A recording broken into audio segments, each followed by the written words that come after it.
role that so many women played who were unable to have their voices heard. Women whose contribution just wasn't valued at the time because they lived in poverty, because they were marginalised, and because they were disenfranchised. And so many of the themes of the 1916 Rising and of the proclamation are so important today. We are still fighting for so many of the issues that those women fought for. We're still fighting for representation of those.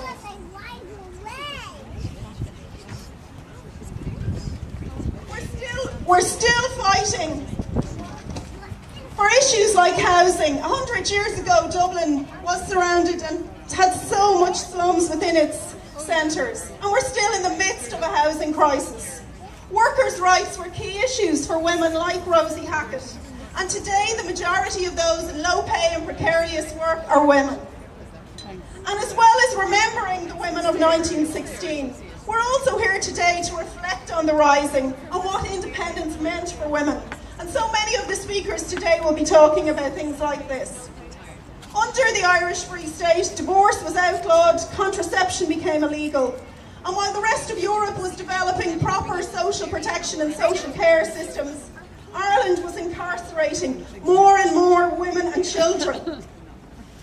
The women's movement, as many of you here will know, have had so much success in shaping modern Ireland.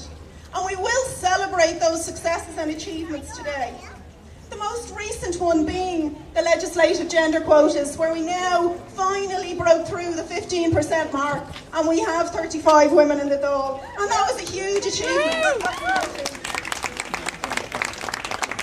We've also seen achievements in things like maternity leave, in things like father's leave, and very significantly in marriage equality. But we have to reimagine the type of Ireland that we wanted to become, the type of Ireland that we want for women now and for our daughters into the future. So today is about what comes next. And what comes next for the Women's Council means a referendum to repeal the 8th Amendment, to allow abortion services to be part of health services in Ireland. It's also about bringing a real end to violence against women, to treat it as the crime that it is, and to introduce proper legislation, sanction and investment in services. And also for so many women across Ireland, in order to participate equally in society, we need affordable childcare for all. We can't celebrate the past without acknowledging the role that it plays in shaping our present and planning our future.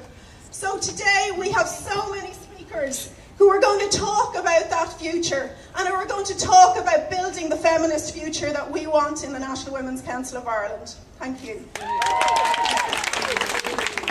So our first speaker today is Louise O'Neill. Louise O'Neill is an author, a feminist, a really strong columnist, and I know many of you will have read her pieces over recent weeks, which have just been simply amazing for International Women's Day, so I'm delighted to welcome